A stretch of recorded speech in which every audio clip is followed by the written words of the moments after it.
Sisisihan mo na buhay ka pa. Matitikman mo ngayon ang ganti ko sa ginawa mo sa tatay ko.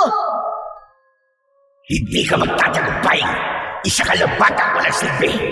Ampun ka lang. Kaya wala kang karapatang maghari-harian sa kagubatang ito. Patutunayan ko sa inyo ng tatay mo na ako ang dapat na maghari ng kagubatang ito. Mamamatay na muna ako bago ka magtagumpay. Patutunayan ko sa'yo na kahit bata lang ako, kaya kitang pabagsakin. Katapusan mo na! Lalaban ako hanggang sa aking huling hininga. Magandang araw po sa inyong lahat. Pakinggan po natin ang isang natatanging kwento ng isang batang pinalaki ng hari ng kagubatan. Ang 9 na taong gulang na si Neryo na naghangad ng kasagutan para mabuo ang kanyang pagkatao. Ano ang kanyang matutuklasang lihim na matagal nang itinatago sa kanya ng kanyang amang si Lupin? Paano niya ito haharaping mag-isa? Matatalo ba niya ang mga aswang na may kakayahang mag-anyong asong gubat? Sama-sama nating pakinggan ang pagharap sa katotohanan ng ating bida sa kwentong ito. Ngunit bago ang lahat mga idol, huwag po nating kalimutan mag-subscribe at i-hit ang notification bell sa aking YouTube channel na The Voice Addict para sa mas marami pang makapigil hiningang kwentong aswang at katatakutan mula sa mundo ng kababalagan. Umpisahan na po natin ang kwento. Hindi ba't sinabi ko na sa'yo na huwag kang lalayo sa bahay natin, lalong-lalo na ang makipagtalo at makipagkarirahan ng takbo kay Pestor? Bakit ba ang tigas-tigas ng ulo mong bata ka? Dahil hindi po ako makakapayag na alipustahin po nila ang pagkatao nyo. Ang gusto nyo po ba manahimik na lamang ako sa isang tabi habang sinisiraan kayo ng mga alagad nyo? Hindi po ako makakapayag, Ama. Pinalampas mo na lang sana sa kabilang tega mo. Kita mo ang nangyari sa'yo. Muntik ka pang mapahamak. Nahulog ka sa ilog. At hindi basta-bastang ilog lang yun, Neryo. Yun ang pinakadelikadong ilog dito sa gubat. Dahil marami nang namamatay na hayop sa tubig na yun. Hindi mo alam kung gaano ako nag-alala sa'yo. Hindi ka ba nag-iisip? Baka nga sinadya pa ni Pestor na ihulog ka sa ilog na yun para tuluyan ka nang mawala sa akin. Alam mo naman, naabot langit ang inggit niya sa akin dahil sa pagkakaroon ko ng anak na may kakayahang tumayo at naiiba ang itsura sa kanila. Bakit nga po ba, Tay? Bakit parang naiiba po ako sa inyo? Alam ko po sa sarili ko na hindi tayo magkamuka. Kaya nga po palagi nila ako pinagtatawanan at pinagkakaisahan dahil hindi raw po kayo ang tatay ko. Ano naman kung hindi tayo magkamuka? May magbabago ba? Magiging kamukha lang kita kapag sumapit ka na sa tamang edad, anak. Saka ano bang nakataya sa pinagpupustahan nyo kapag nanalo ka sa karera? Ang kapalit daw po ng pakikipagduelo ko kay Pestor ay titigilan niya na po ang panggugulo niya sa akin dahil hindi raw po niyo ako totoong anak. At naniwala ka naman sa traidor na yon. Yan bang iniisip mo kung bakit ka nagkakaganyan na hindi kita totoong anak? Ilang beses ko bang sasabihin sa'yo na pamilya kita, anak kita?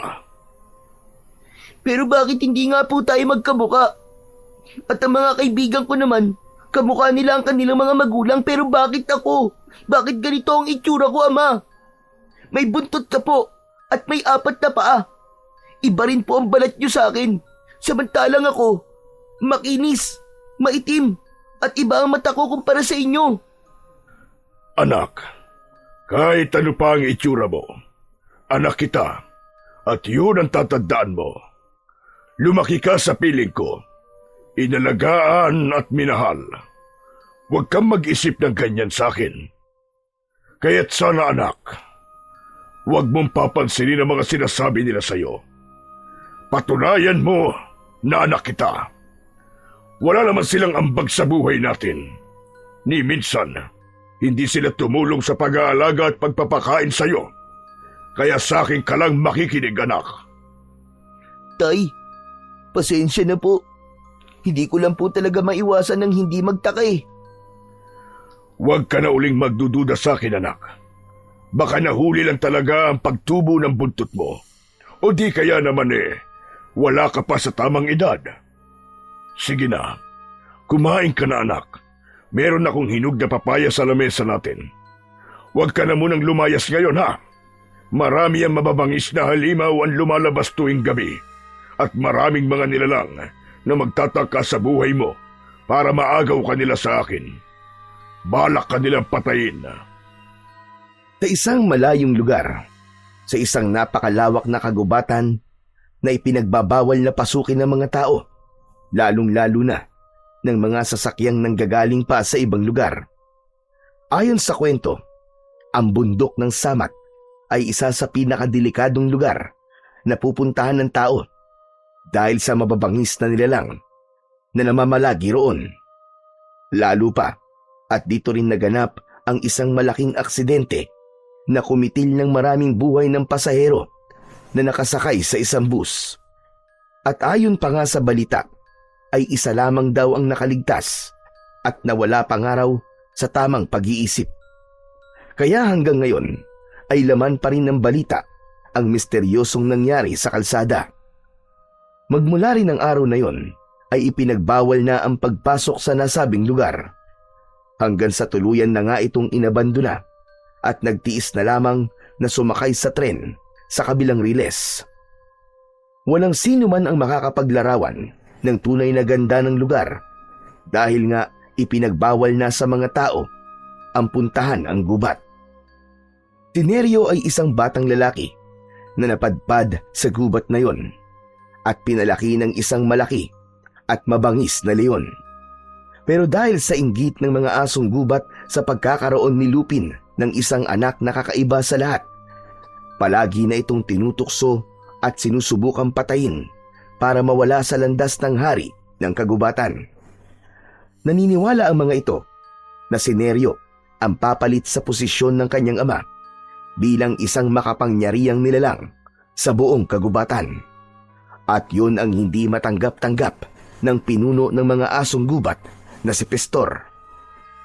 Pero dahil sa kagustuhan nitong matalo si Lupin at maagaw ang trono nito, ay kinaibigan nito si Nerio para pagtangkaang patayin o di kaya naman ay mailayo sa kanyang ama. Tay, may katanungan po ko. Bakit ba palagi na lamang kumukontra sa inyo si Pestor? Hindi pa ba sapat sa kanya na natalo na siya sa duelo nyo? Gusto niyang agawin ang trono ko. Ang gusto niya, siya ang maging hari ng kagubatan. Ilang beses na kaming nagduelo ng asong gubat na yan. Ilang beses ko rin siyang napabagsak at natatalo. Pero wala pa rin siyang kadalaan. Ayaw niyang tumanggap ng pagkatalo. Kaya marahil ikaw ang ginagamit niya para saktan ako. Kaya ang gusto ko ay mangako ka sa akin, anak. Huwag na huwag kang maniniwala sa mga sinasabi niya. Lalo na ang lumapit sa kanya at sa mga kaibigan niya. Mapapahama ka lamang at ayokong mangyari sa iyo yun, anak. Opo, Tay. Pero hindi po ako mananahimik lang kapag narinig ko na naman ang panunukso nila sa akin. Lalo na ang pagsasalita po nila ng masama laban sa inyo. Marami nang naniniwala sa kanya, Tay. Kaya marami na rin po siyang tauhan. Kahit magsama-sama pa sila, anak, hindi ako natatakot sa kanila. Mas natatakot ako kapag may nangyaring masama sa iyo ng dahil sa kanila. Saka hindi sila mananalo sa akin. Nilapitan ni Lupin ang papayang nakapatong sa ibabaw ng lamesang gawa sa sanga ng kahoy. Dahil ang bahay nila ay nasa sanga ng punong nara, pinutol ng kanyang ama ang hinog na papaya saka iniabot sa kanya.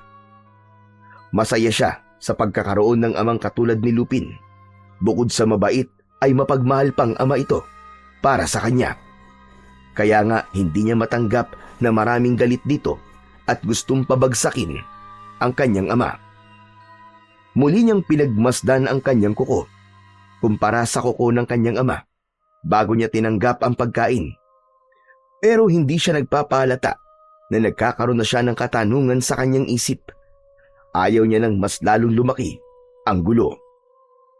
Para mawala ang pagdududa mo, anak, hindi pa ba sapat sa'yo na naririnig at nakakausap mo ko?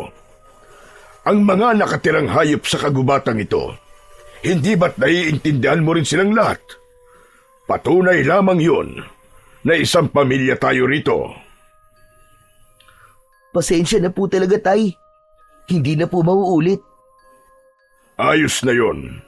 Basta't huwag mong kalilimutan ang mga ibiniling ko sa'yo.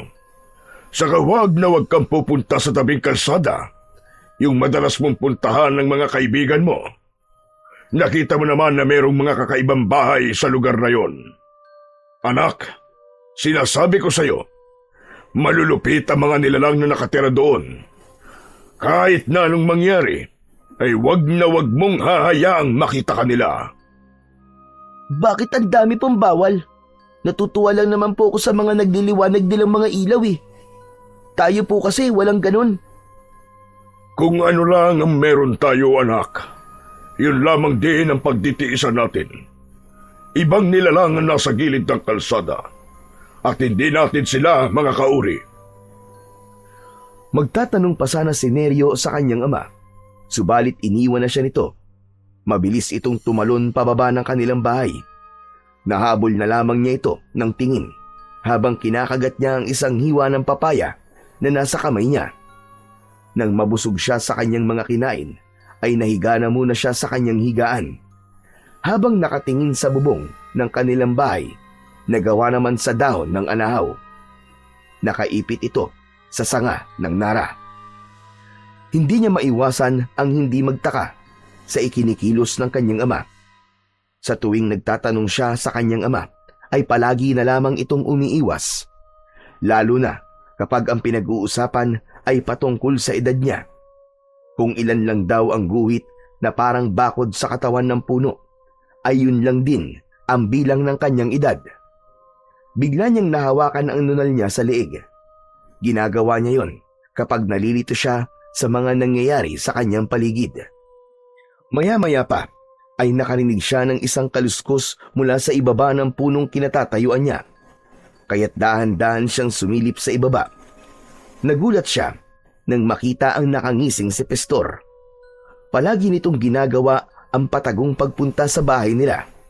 Kaya naman, bumaba siya para harapin ito.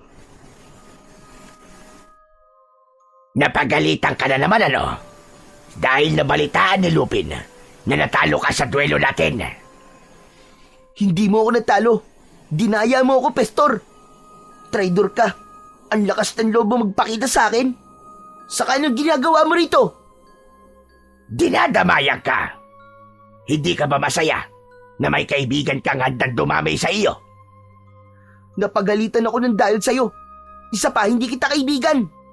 Bakit mo pinutol ang baging kanina? Muntik na akong manunod dahil sa ginawa mo. Makakaalis ka na. Hindi na ako sasama sa'yo kahit kailan.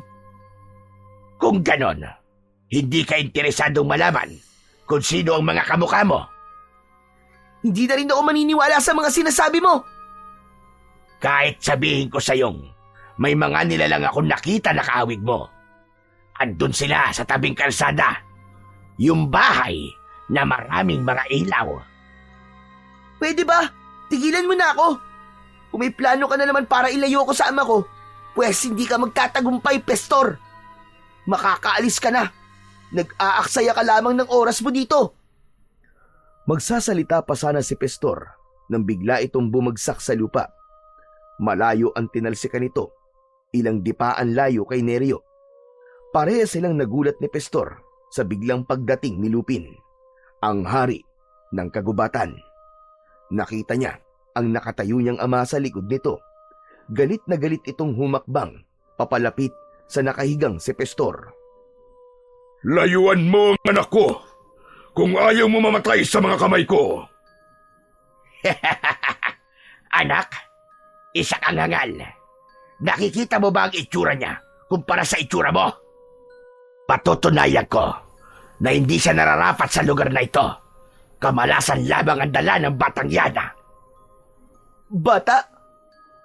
Tay, bakit po niya ako tinawag na bata? Huwag kang sumali sa usapan namin, Neryo. Umakyat ka na sa bahay. Masyado na madilim ang paligid. Ako na ang bahalang makipag-usap sa kanya. Bakit, Lupin? Ayaw mo bang marinig niya kung ano ang totoo? Patatalsikin ko ang batang yan. Maghintay ka lang at magtatagumpay rin ako. Talagang wala ka ng takot sa ama ko. Hindi siya magiging hari ng kagubatan kung mahina siyang katulad mo. Tumigil ka! Hari! Kalokohan! Nagkataon lang na walang may gustong lumaban sa kanya. Ni hindi nga namin siya kauri. Isa siyang leon at hindi siya nababagay sa lugar namin. Kayo ng ama mo ang mga agaw ng teritoryo at hindi rin ako takot sa kanya. Wala kang teritoryo dito, Pastor. Kaya tigilan mo na ang paghahangad sa trono dahil walang ganun sa gubat na to. Lahat ay pantay-pantay ang karapatan. Ilang beses ko na pinatunayan sa lahat na wala kang kakayahan para matalo ako. Kaya sumuko ka na lamang at layuan mo na ang anak ko. Hindi! Patatalsikin ko ang batang yan at hindi mo ako mapipigilan. Galit na napatayo si Pastor habang umaangil at nakalabas pa ang matatalas nitong mga pangil. Tumutulo ang laway nito sa bibig dahil sa matinding galit. Patuloy ito sa pag-atras at bakas sa mga mata nito ang pagbabanta habang palipat-lipat ang tingin sa kanilang dalawa ng kanyang ama. Makakaalis ka na at huwag mo nang guguluhin ang anak ko kahit kailan. Kapag nagkita ulit tayo, hindi na ako magdadalawang isip na paslangin ka. Maaaring lamang kayo ngayon, kaya wag mo kong pagbabantaan. Maghintay ka lang. Darating ang araw na malalaman ni Neryo ang totoo. Pagsisisihan mong nagsinungaling ka sa kanya. Tandaan mo yan, Lupin. Tandaan mo! Tumigil ka! Kaya ka nilalayuan ng mga kaibigan mo dahil ang hilig mong makialam sa buhay ng may buhay. Hindi ka namin kadugo at lalong hindi ka kabilang sa pamilya namin. Isa ka lang nilalang na walang gusto kundi ang sumira ng pamilya na may pamilya. Ang lakas ng loob mong magsabi ng pamilya. Ewan ko na lang kapag hindi siya nawala sa'yo, kapag nalaman niya kung ano ang totoo. At ikaw naman, Neryo, puntahan mo ang lugar na sinabi ko sa'yo at malalaman mong matagal ka nang niloloko ng tatay mo. Nasugatan tuloy ako. Buwisit! Hindi ako naniniwala sa'yo. Si tatay ang pamilya ko. Kaya makakaalis ka na, Pastor. Tandaan nyo, ako ang maghahari sa kagubatan ito pagdating ng araw.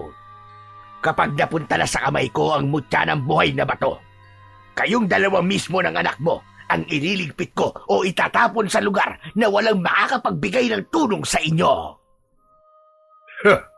Ang mutya ba ng buhay na bato ang pinagmamalaki mo? Kahit na kailan ay hindi yun napupunta sa'yo. Dahil ipinagkakaloob lamang yun sa isang nilalang na may busilak na puso. Kaya huwag ka nang maghangad. Isa pa, isang manunugis ng aswang ang may tanga nun. Kaya sigurado kong mabibigo kang makuha yun.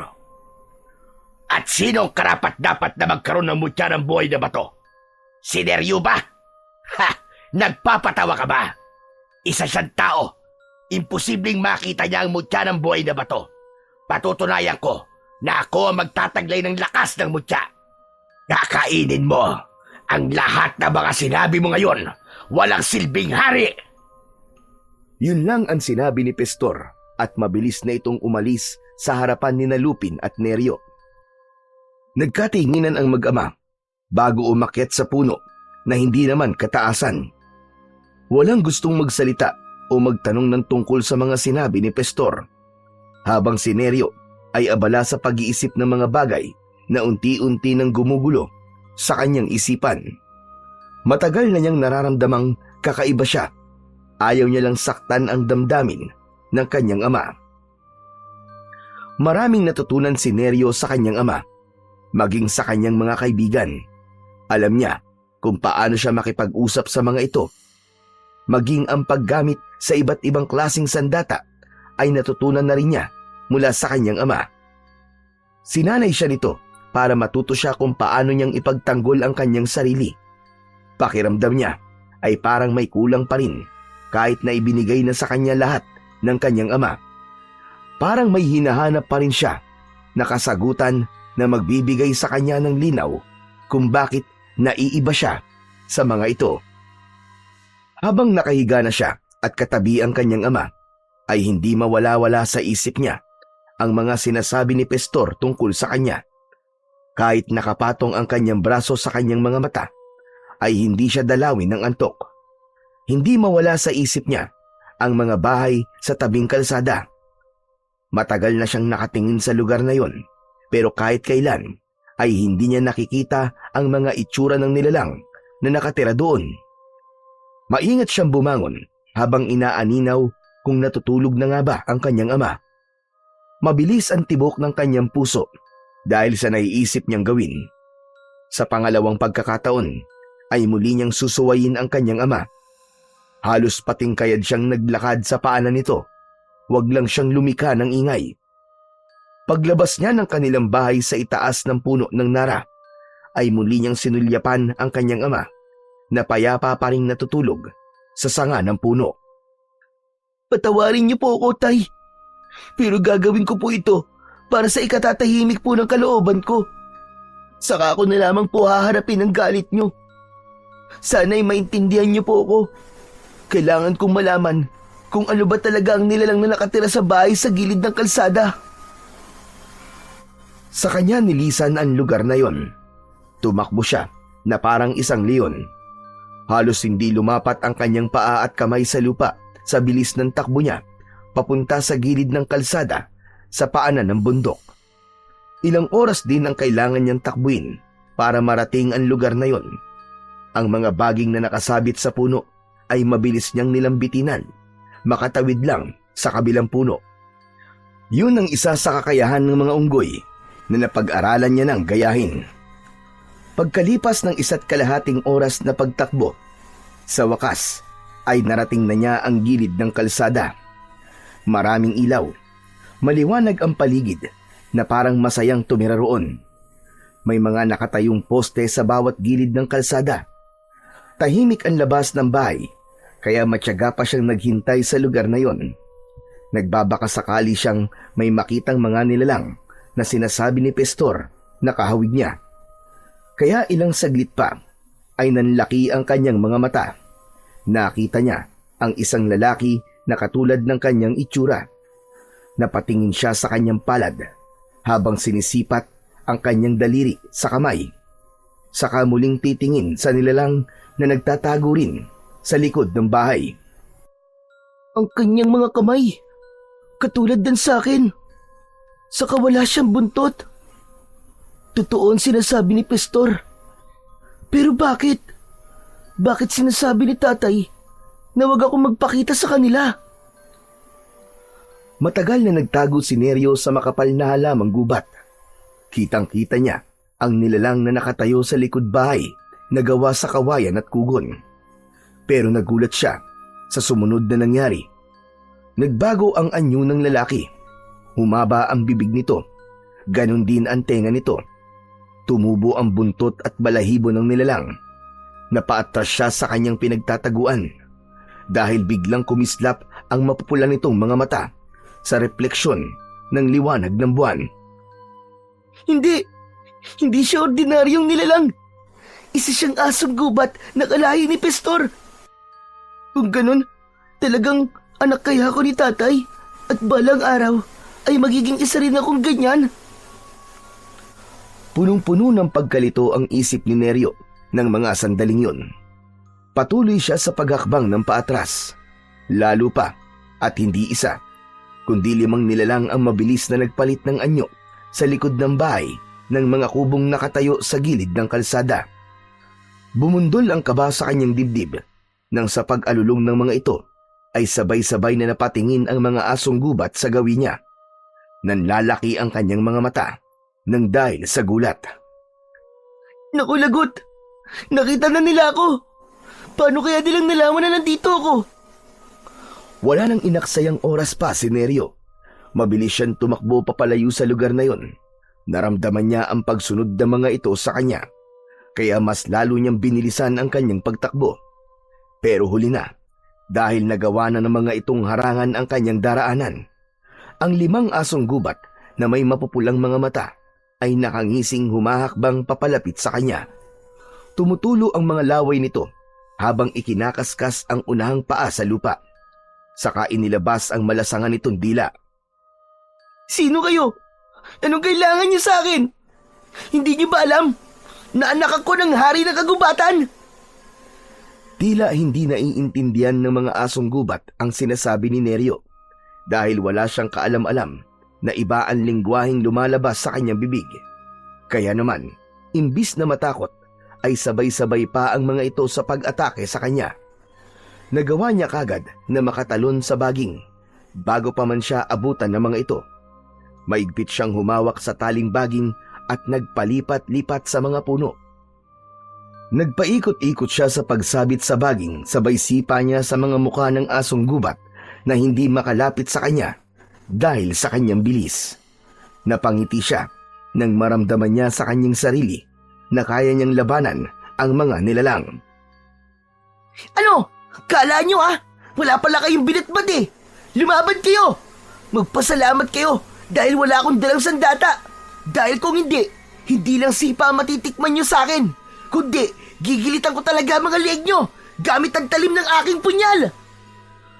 Mas lalong naging agresibo ang mga asong gubat sa pag-atake kay Neryo. Pero naiiwasan niya ang bawat kagat ng mga ito. Nagagantihan niya yun kagad ng sipa sa muka. Kaya lang ay hindi niya napansin na merong baging na malapit ng maputol.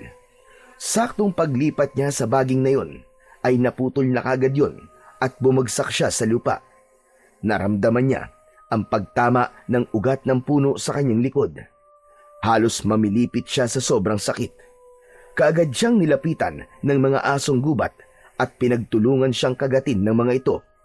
Naramdaman niya ang pagbaon ng pangil sa kanyang kalamnan, kaya't napasigaw siya ng malakas dahil sa kirot. Tulong! Tulungan niyo ako pakiusap! Dahil naunahan na si Neryo ng takot, ay hindi niya na napansin ang sugat niya sa binti at hita at braso. Kaya naman, hindi niya na magawang makakilos pa. Mabilis siyang gumapang sa lupa habang abala ang mga asong gubat sa pagkagat sa kanya. Pakiramdam niya, biglang naparalisa ang buo niyang katawan. Kasunod ang pag-agos ng mainit na likido sa kanyang katawan. Pilit niyang nilalabanan ng mga ito hanggang sa dumating ang isang matandang lalaki. May hawak itong tungkod na gawa sa kahoy na matinik. Parang gawa yon sa katawan ng lukban na madalas niyang nakikita sa tabing ilog. May suot itong mga kwintas mula sa iba't ibang uri ng bato. Malakas nitong tinuktok sa lupa ang hawak nitong tungkod. At sa hindi malamang dahilan, sabay-sabay na natumba ang mga asong gubat sa lupa. Hindi makabangon ng mga ito, habang si Neryo naman ay hindi makapaniwala sa lakas na taglay ng matanda. Mabilis siyang nilapitan ng matanda at inalalayan siyang tumayo. Hindi niya maintindihan ang sinasabi ng matanda, pero nang maitayo siya nito, ay hinarap muna ng matandang lalaki ang mga umatake sa kanya. Dahil sa takot ng mga nakabangon na asong gubat, ay mabilis na kumaripas ang mga ito ng takbo at nawala sa madilim na bahagi ng kakahuyan. Saka lang naramdaman ni Neryo ang panginginig ng kanyang tuhod, kaya't muli siyang napalugmok sa lupa. Tulungan niyo po ako. Gusto ko na po umuwi sa amin. Ano? Anong sabi mo, bata? Kahit anong sabihin ng matanda, ay hindi rin yun maiintindihan ni Neryo at hindi rin maiintindihan ng matanda. Nagtataka siya sa salita ng lalaking tumulong sa kanya. Sumunod na lang siya rito nang bigla nitong tinignan ang kanyang sugat sa katawan. Walang pang itaas na damit si Neryo. Tanging balat lang ng usa ang nagsisilbing kasuotan niya sa pang-ibaba niyang katawan. Ang mabuti pa ay dalhin na muna kita sa bahay ko. Masyadong malalim ang mga sugat mo sa katawan. Puro angil lamang ang naririnig ko mula sa iyo. Para kang leon kung umangil. Nakakunot ang noo ni Neryo nang bigla siyang buhati ng matanda. Hinayaan niya lang ito sa ginagawa habang naririnig niya ang hingil nito sa paglalakad. Ilang minuto pa ay nakarating na sila sa bahay na gawa sa kawayan at ang bubong naman ay gawa sa dahon ng anahaw. Katulad yun ng kanilang bubong pero hindi ng itsura ng tirahan. Pagpasok nila sa loob ng bahay ng matanda ay ibinaba siya nito sa upuang gawa sa kawayan. Mabilis itong pumasok sa silid nito at pagbalik ay meron na itong isang uri ng kwintas na may balot ng kulay pulang tela ang palawit. Kaagad nitong isinuot sa kanyang leeg ang kwintas na yon. Oh, hayan! Sa'yo na ang mutya ng buhay na bato. Para alam ko kung ano ang ibig sabihin ng mga tunog na lumalabas sa bibig mo. Hindi tayo magkaintindihan eh. Panay lang ang angil mo. Alam kong isa kang bata na nakatira sa kagubatan. Sa pagkakatanda ko, 2 beses na kitang nakitang nakikipaglaro sa mga hayop sa gubat. Ano po ba ang bagay na nasa leeg ko? Oh, yan! Hindi naiintindihan na kita. Ang mutya na yan ay para sa mga nilalang o hayop na gusto kong makausap. Kasi kanina, ang dating ng salita mo sa akin, puro pag-angil lamang ng isang hayop. Kaya naman ganyan ka magsalita. Hindi ko po masyadong naiintindihan kung ano po ang ibig niyong sabihin. Ang mahalaga po naiintindihan niyo na po ang mga sinasabi ko. Kailangan ko nang umuwi sa amin. Nag-aalala na ang aking ama. Tumakas lang ako sa kanya Pero nasa paligid pa rin ng mga aswang na umatake sa iyo kanina. Isa pa, hindi kita papayagang umalis dahil sa mga sugat mo. Ano pong sabi niyo? Aswang? Aswang po ang tawag sa mga asong gubat na may mapupulang mga mata? Hindi sila ordinaryong asong gubat. Sila ang mga nilalang na nagtatago sa anyo bilang isang asong gubat. Ang palatandaan sa kanila ay ang mapupula nilang mga mata. Kauri mo sila, isang tao. Teka, sandali lang. Tao? Tawag niyo sa akin tao? Tama ka. Hindi mo ba alam yon? Isinama kita rito dahil sa magiging epekto ng kagat nila sa sugat mo. Katulad ng sinabi ko, hindi sila mga asong gubat lamang. Sila ang mga aswang na uubos sa mga nilalang na nakatira sa kagubatan. Teka, kanina pa tayo nag-uusap Hindi ko pa alam kung ano ang pangalan mo at kung taga saan ka. Neryo ang pangalan ko at sa kagubatan ako nakatira. Wala po akong ina, pero meron akong ama. Kayo, ano pong tatawag ko sa inyo? Hindi pa rin ako nakakapagpasalamat sa tulong na binigay niyo sa akin at sa binigay niyong kwintas na to. Tawagin mo na lamang akong Lolo Teloy. Dito talaga ako nakatira. Isa akong manunugis ng aswang. Meron akong anak na babae na nakakulong naman sa mental hospital. Nasiraan siya ng ulo dahil sa mga nangyari sa kanya. Pero sa awa naman ng Diyos ay unti-unti na siyang bumabalik sa dati. Ano? Gusto mo bang iatid kita sa bahay niyo pagkatapos kitang gamutin? Naku, wag na. Malayo ang bahay namin sa lugar na to. Isa pa, hindi yung katulad ng bahay nyo.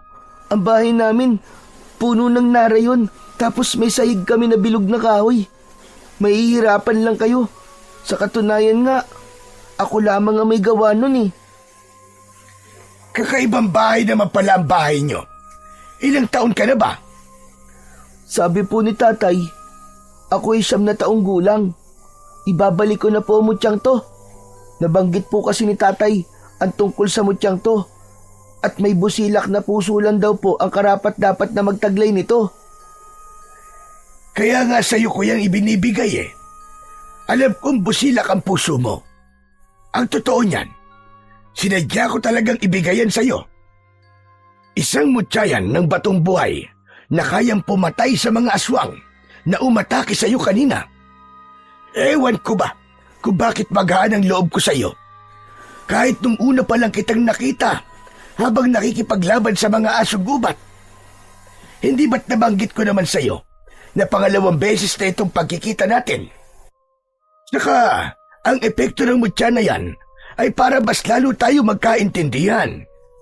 Pero sa ngayon, kailangan na muna nating gamutin ang mga sugat mo.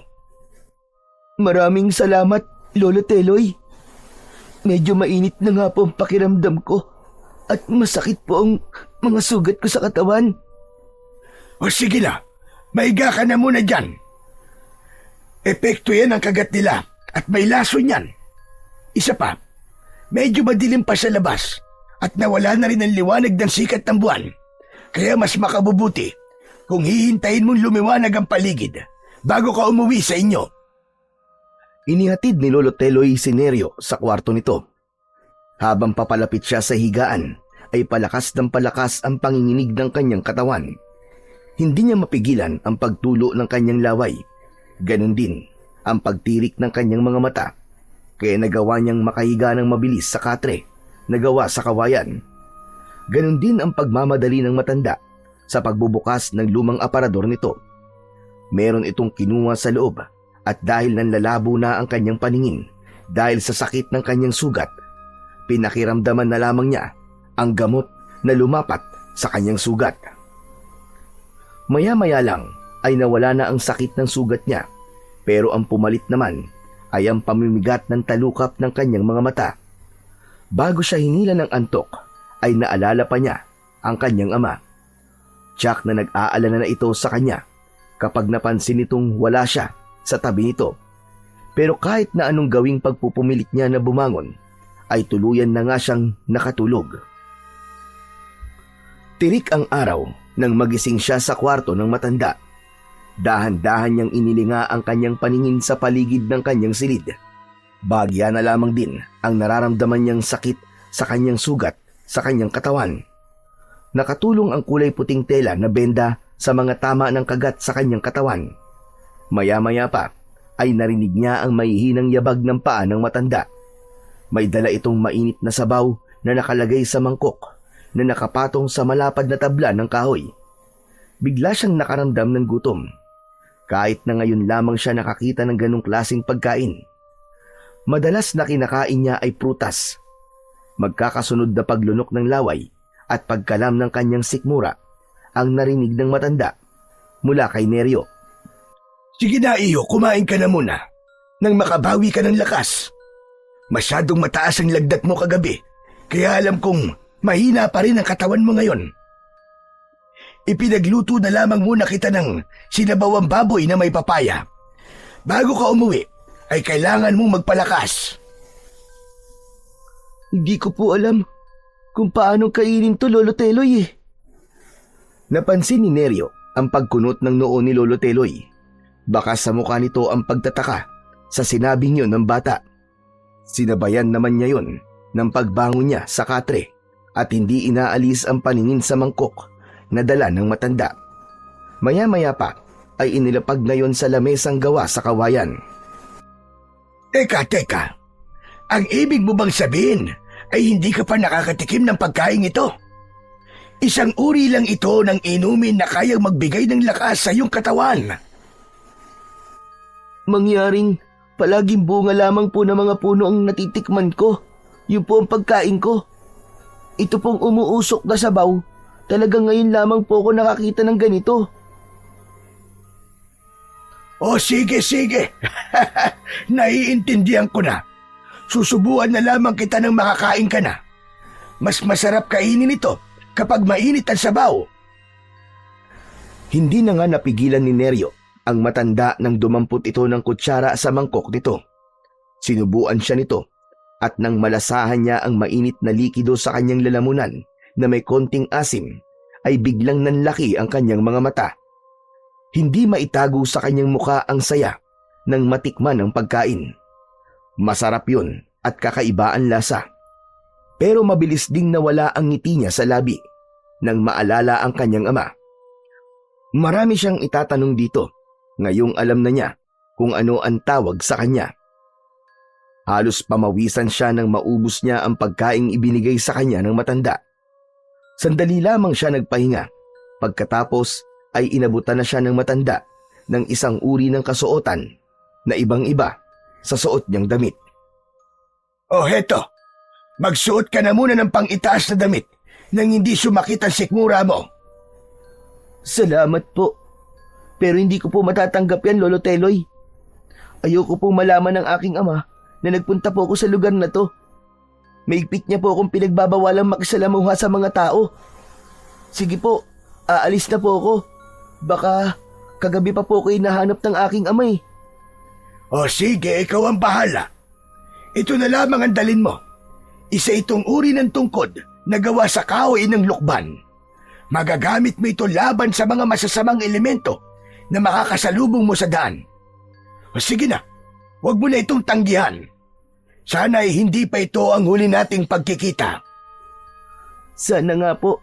At kung ano man pong klaseng nilalang ang mga makakasalubong ko sa daan, sana po ay hindi na maulit sa akin ng muntik na ako mapahamak. Ayoko po kasing mag-alala sa akin ng aking amay. Talagang mahal na mahal mo ang iyong ama. Maswerte siya sa pagkakaroon ng isang anak na katulad mo. Kaya lang po eh, Kaya lang ano, Neryo? bakit kaya hindi ko po siya kamuka? Siguro, nagmana ka sa iyong ina. Ganun naman talaga, lalo na kung solong anak ka lang. Siguro nga po. Sige po, tatanggapin ko po itong tungkod. At marami pong salamat ulit sa tulong nyo. Pagkatapos magpaalam, ay mabilis siyang lumabas ng bahay ng matanda. Katulad ng nakasanayan niyang paglalakad, habang papalayo siya sa bahay ng matanda, ay hindi pa rin nakaligtas sa kanyang paningin ang bakas ng pagtataka sa mukha ng matanda. Siguro dahil kakaiba talaga ang paraan niya ng kanyang paglalakad. Pagdating niya sa gitnang kagubatan, ay muli siyang kumapit sa mga baging na nakalaylay sa mga puno at nagpalipat-lipat siya sa bawat punong madaraanan niya. Pero natigil siya sa paglukso at tumalon siya sa lupa nang makita ang grupo ni Pestor na nakaabang sa kanya. Nakangisi ang mga ito na parang nang aasar at nahuhulaan kung saan siya nanggaling. Alam kong pupunta ka sa lugar na sinasabi ko sa'yo. Aminin mo man sa hindi, may nabubuo ng tanong sa iyong isipan. Ano? Tama ba ako? Tila nang aasar pa ang paraan ng pagsasalita ni Pestor habang naglalakad ito ng paikot kay Neryo. Napansin na rin ito ang mga benda sa kanyang katawan, maging ang hawak niyang tungkod.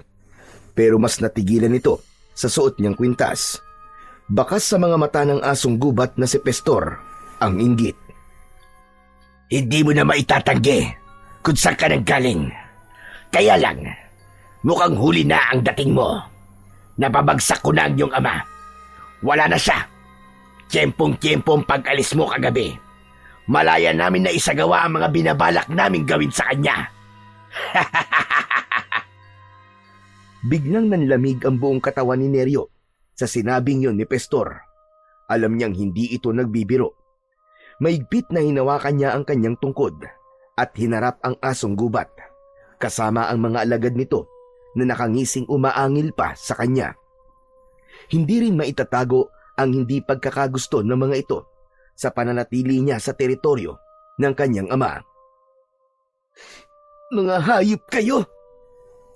Anong ginawa niyo sa ama ko? Hanggang ngayon ba naman ay naniniwala ka pa rin anak ka niya? Kalokohan talaga. Kahit alam mo na ang buong katotohanan, ay nagbubulag-bulagan ka pa rin. Ang tanong ko, sagutin mo! Nasaan ang ama ko? Anong ginawa niyo sa kanya? Wala na siya. At totoo ang sinasabi ko. Patay na ang ama mo. At kahit saan mo siya hanapin, ay wala na siya. Hindi mo na siya matatagpuan. Natangay na siya ng malakas na agos ng tubig dahil sa paghahanap sa'yo. Sinabi ko naman, di ba, na kaya kong paghiwalayin kayo. Hindi. Hindi totoo yung sinasabi mo. Hindi! Huwag mo ako nilinlangin. Hayop ka. Dahil sa oras sa papatunayan ko niloloko mo lang ako. Ako mismo ang papatay sa'yo. Tanggapin mo na lang ang kapalaran niya. Wala na siya. Natalo ko na siya. Binitiwan ni Neryo ang hawak niyang tungkod at sinuntok niya ang muka ni Pestor. Pero hindi ito natinag. Sa halip, tumawa lang ito ng malakas na parang masaya pa ito sa reaksyon ng kanyang muka. Lalo na nang pumatak ang kanyang mga luha sa kanyang mga mata. Hindi pa siya nasiyahan. Mahigpit niyang sinakal ang leeg nito. Pagsisisihan mong nabuhay ka pa. Matitikman mo ngayon ang ganti ko sa ginawa mo sa tatay ko. Hindi ka magtatagumpay. Isa ka lang batang walang silbi. Ampong ka lang, kaya wala ka rin karapatang maghari-harian sa kagubatang ito. Patutunayan ko sa inyo ng tatay mo na ako ang dapat na maghari sa kagubatang ito. Mamamatay na muna ako bago ka magtagumpay. Patutunayan ko sa'yo na kahit bata lang ako, kayang-kaya kitang pabagsakin. Katapusan mo na! Ah! Lalaban ako hanggang sa aking huling hininga. Magkakasunod na pinagsususuntok ni Neryo ang muka ni Pestor at nang makakuha siya ng pagkakataon ay mabilis niyang dinampot ang kanyang tungkod. Buong lakas niyang ipinalo ang kanyang tungkod sa katawan ni Pestor. Nagulat siya nang tumalsik ito sa malayo. Parang may kung anong malakas na enerhiya ang gumapang sa kanyang sandata at nagawa nitong pabagsakin si Pestor. Ang apat nitong mga kasama ay atras abante ang ginagawa. Hindi malaman ng mga ito kung susugod ba o aatras sa kanya. Ano pang hinihintay nyo mga inutil? Hindi siya taga rito, kaya nararapat lamang na palayasin ang sampid na yan. Wala na siyang kakampi. Patay na ang kanyang amang silupin. At ako na ang hari. Hindi kayo magtatagumpay. Hindi papatay ang aking ama hanggat hindi ko nakikita ang kanyang katawan. Kaya kayo ang umalis sa lugar na to. Kampon kayo na masasama. Sugurin nyo na! Huwag niyong sabihin na tatakot kayo sa isang batang mahina. Hindi sumunod ang mga asong gubat sa utos ni Pestor. Kaya ito na mismo ang sumugod sa kanya. Malalaki ang hakbang ng mga paa ni Pestor na tumalon pasugod sa kinatatayuan ni Neryo. Pero maagap niyang naiwasan yun. Sinalubong niya ng pagpalo ng tungkod na tumama sa leeg ni Pestor. Bumagsak ito pasadsad sa lupa. Saka naman natigilan si Neryo sa biglang pagbilis ng kilos niya. Nagawa na ring sumugod ng mga asong gubat para pagtulungan siya ng mga ito. Subalit sa bawat pagtama ng kanyang tungkod sa katawan ng mga alagad ni Pestor, ay bumabagsak ang mga ito sa lupa. Hindi sila makabangon habang bumubulwak ang dugo sa mga bibig nito. Nilapitan niya ang nakahandusay na si Pestor at itinukod niya ang kanyang tungkod sa leeg nito.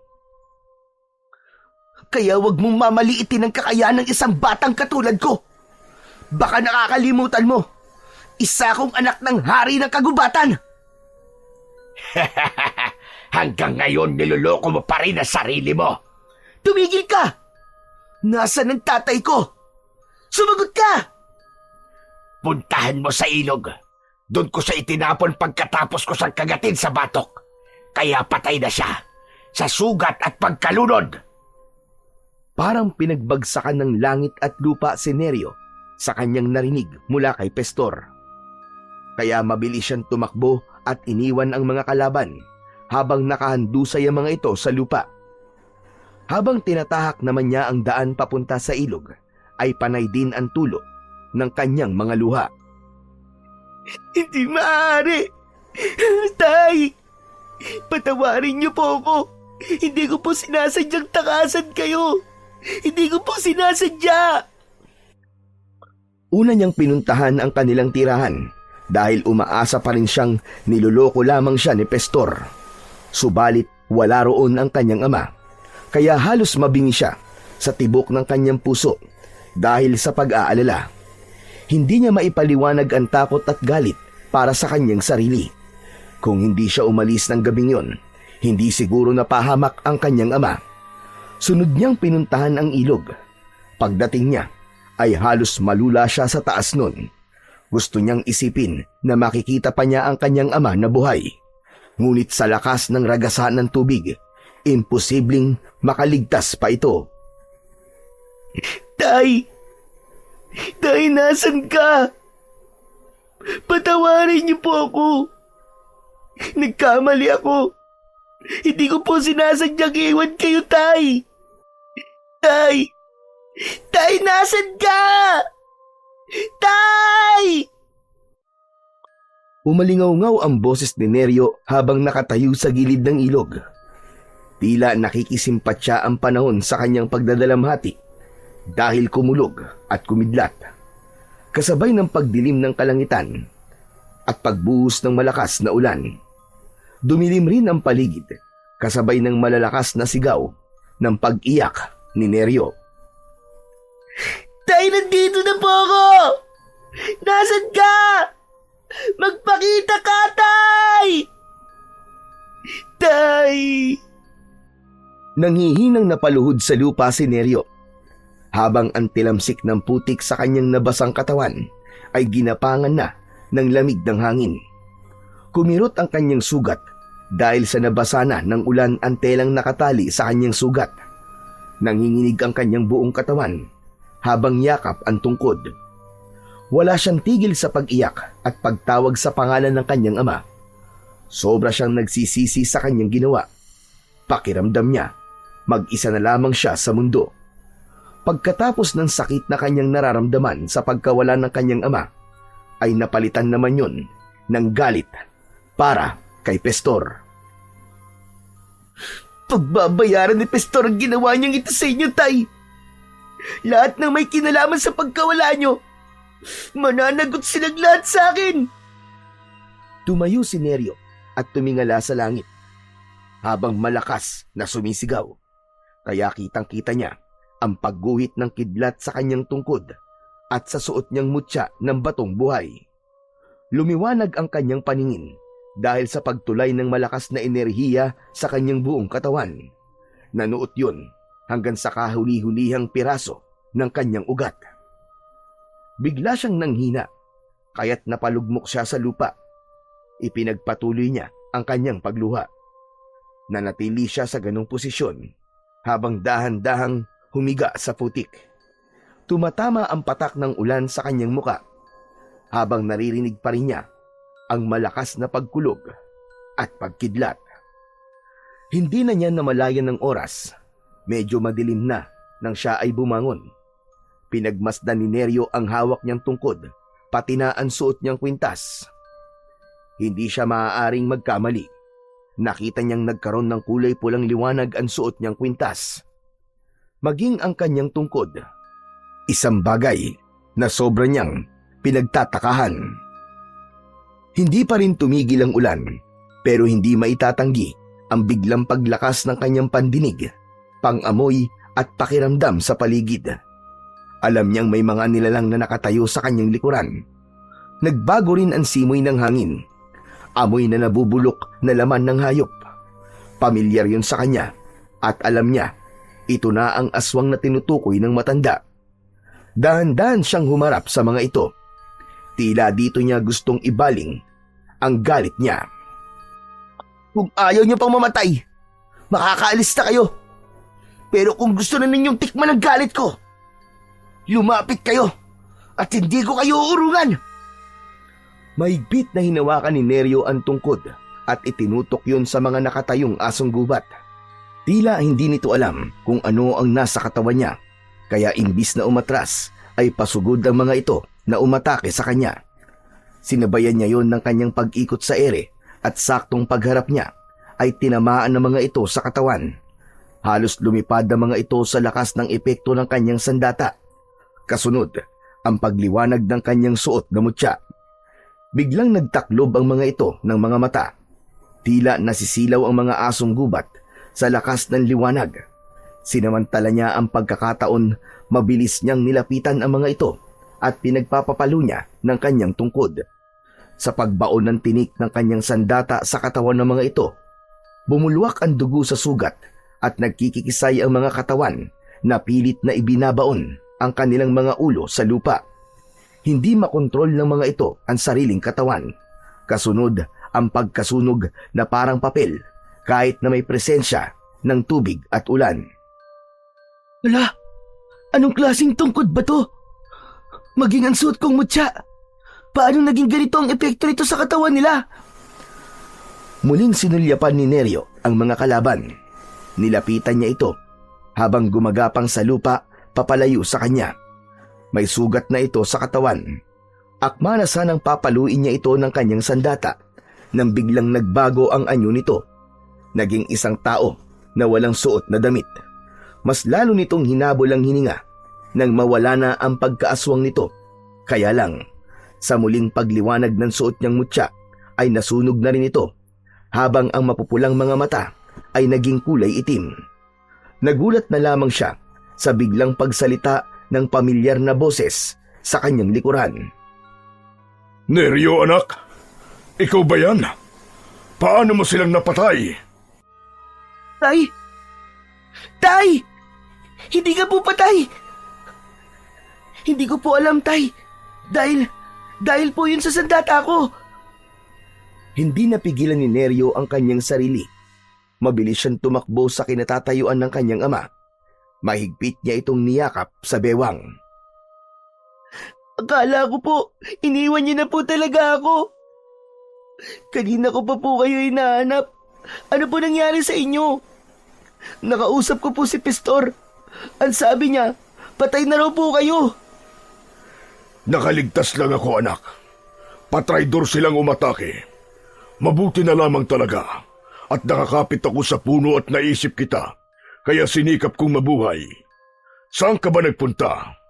Bakit nawala ka bigla sa tabi ko? Patawarin niyo po ako, Tay. Hindi ko po dapat ginawa yon. Naniwala po ako sa mga sinabi ni Pastor. Pero, paano niyo po may papaliwanag ang mga nilalang na ito? Kauri ko sila, Tay. At nagiging katulad sila ni Pastor. Ano pong klaseng nilalang sila, Tay? Naguguluhan na po talaga ako sa mga nangyayari. Hindi ka maguguluhan, anak. Kung magtitiwala ka lamang sa akin. Yun na nga po masakit, Tay. Nagtitiwala naman po ako sa inyo. Pero yung mga nakikita ko, parang may kakaiba po eh. Isa pa, may nakilala po ako kanina. Pareho kami ng itsura. Ang mga kamay niya. At wala siyang buntot na katulad nyo. Tay, pasensya na po. Pero anak po ba talaga niyo ako? Anak kita. Ilang beses ko bang sasabihin sa'yo? Kagabi lang po ay may umatake po sa akin mga asong gubat. At kapag nasusugatan sila, ay nagiging isa silang tao na kagaya ko. Pati yung Tay. Alam ko na po kaya nakikiusap ako. Huwag po niyong ilihim sa akin ang buong katotohanan. Ampun niyo lang po ako at yun ang totoo. Hindi mo na ba pakikinggan ang mga paliwanag ko, anak? Alam mo kung kano kita kamahal. Magpapaliwanag pa sana si Lupin nang bigla naman dumating si Pastor kasama ang mga alagad nito. Nagulat ito nang makita si Lupin. Nawala ang mapang-asar na angil ni Pastor nang bigla itong lapitan ni Lupin at kinagat kagad sa leeg. Nagpambuno ang dalawa at nabigla si Neryo sa galit na yon ng kanyang ama. Kitang-kita niya kung paanong bumaon ang pangil ng kanyang ama sa leeg ni Pastor. Nagpupumiglas ito, ngunit hindi ito makawala dahil higit na mas malakas ang leon. Kumilos na rin ang mga alagad nito at siya naman ang sinugod. Walang kaalam-alam ang mga asong gubat sa malakas na taglay ng kapangyarihan ng suot na mutya ni Neryo. Kaya paglukso ng mga ito papalapit sa kanyang kinatatayuan, ay sinalubong naman ito ng malakas na pagkalat ng liwanag sa palawit ng kanyang mutya. Bumagsak ang mga ito sa lupa habang umaangil na parang asong nasasaktan. Sina Lupin at Pastor ay biglang natigilan nang makita ang sabay-sabay na pagbagsak ng mga asong gubat sa lupa. Mabilis na lumapit si Lupin kay Neryo na hindi makapaniwala sa kanyang ginawa. Saka lang nito sinulyapan ang mga naunang asong gubat na nasaktan. Paanong nangyari yun, anak? Paanong nagkaroon ka ng ganyang kalakas na sandata? Dahil dito, Tay. Ibinigay sa akin to ni Lolo Teloy. Ang mutya ng buhay na bato. Ano ka mo? Lolo Teloy? Paano mo siyang nakilala? Kilala niyo po ba siya, Tay? Siya ang mahusay na manunugis ng aswang sa Hadikya. Ang mga taong nag-aanyong asong gubat at baboy ramo. Pumapatay sila ng mga nilalang na pwede nilang gawing pagkain. Lalo na ang mga tao. Tay, alam niyo po ang tungkol sa mga tao? Pati na sa aswang na Hadikya? Patawarin mo ko, anak. Pero siguro ay panahon na para malaman mo ang buong katotohanan. Hindi niya masasabi sa iyo ang lahat. Kaya huwag kang maniwala sa leon na yan. Punong-puno siya ng kasinungalingan. Hindi na ituloy ni Lupin ang balak na pagtatapat kay Neryo dahil inagaw ni Pestor ang atensyon ng mag-ama. Kitang-kita ni Neryo ang galit sa mga mata ng kanyang ama habang nakatingin ito sa nakahigang si Pestor. Kahit nasasaktan ito sa sugat na nasa leeg nito, ay nagawa pa rin ni Pestor na sumali sa usapan. Nagpalipat-lipat ang tingin niya sa dalawang nilalang na nasa kanyang harapan. Unti-unti niya nang naiintindihan ang lahat at tanging sila lang din ang makakasagot sa kanyang katanungan. Ang hindi lang niya maintindihan ay kung bakit tila pinipigilan ng kanyang ama na malaman niya ang buong katotohanan tungkol sa kanyang pagkatao. Huwag mo kong piliting patayin ka, Pestor. Hanggat kaya ko pang magtimpi ng galit ko. Tigilan mo lang ang pangingialam mo sa buhay namin ng anak ko. Bakit natatakot ka ba? Akala ko talaga napatay na kita. Hindi ka pa natuluyan. Nasolo ko na sana ang buong kagubatan. Ako na sana ang hari ngayon. Bakit ba gustong-gusto mo maagaw ang pagiging hari ko? Ano bang gusto mo mangyari? At pati ang anak ko ay kinugulo mo. Tumayo si Pestor habang nakangising nakatingin sa kanila. Paika-ika itong lumapit sa mga kasamahan nitong hindi pa rin nakakabangon dahil sa malakas na pagkakapalo ni Neryo ng tungkod. Saka ito muling nagsalita. Pinatay mo ang pamilya ko, anak ko at mga magulang ko. Pagkatapos, aasta ka na parang walang nangyari. Imbis na itakwil ka, ay ginawa ka pa nilang hari ng kagubatan. Hindi ba't malaking insulto yon? Alam mong pareho lamang tayong nilalang sa mundo. Hindi ko kasalanan na leyon ako at asong gubat ka lamang. Nahigit akong mas malakas kaysa sayo. Huwag mong isisisi sa akin ang pagkawala ng pamilya mo. Dahil alam mong hindi ko talaga sila maililigtas sa sunog na yon. Kailangan kong unahin ang aking anak. Kung meron man dapat na gumawa nun sa kanila, ikaw yun. Pero nasa ka ng mga sandaling kinailangan kanila. Kasama ka ng mga kaibigan mong iniwan ka rin sa oras ng kagipitan mo. Pagkatapos, ako ngayon ang ginugulo mo. Huwag kang gumawa ng dahilan para malinis ang konsensya mo. Ikaw talaga ang pumatay sa pamilya ko. Tumigil na kayo! Lalong-lalo ka na, Pestor. Tama ang sinabi ni tatay. Wala siyang kasalanan sa'yo. Ikaw ang dapat sisihin. Ikaw ang dapat na tumigil. Wala kang alam dito. Ikaw pa nga ang naging dahilan kung bakit nangyari ito sa amin. Kung hindi dahil sa dala mong kamalasan, hindi kami magkakaganito. Nagulat si Neryo sa biglang pagsigaw ni Lupin na may kasamang pag-angil. Kitang-kita niya ang bakas ng galit sa mukha ng kanyang ama. Inatake nito ang nakatayong si Pestor. Parang napansin niyang biglang nagkulay pula ang mata ni Pestor. Hindi ba't sinabi ko na sa'yo na wag mong pagsasalita ng malas ang anak ko? Talagang kinagalit mo ko.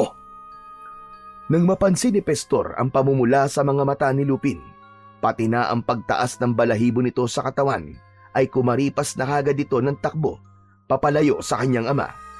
Pati na ang mga alagad nito ay kumaripas na rin ng takbo.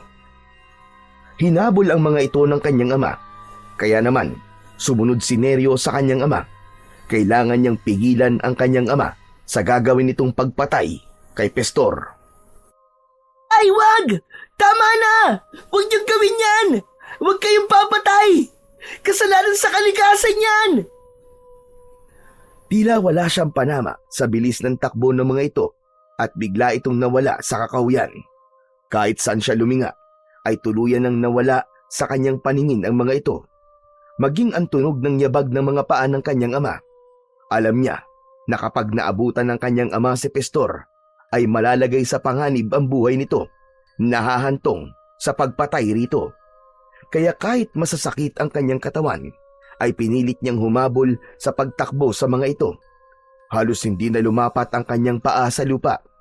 Ilang baging din ang kinailangan niyang lambitinan para mabilis niyang mahanap ang kanyang ama.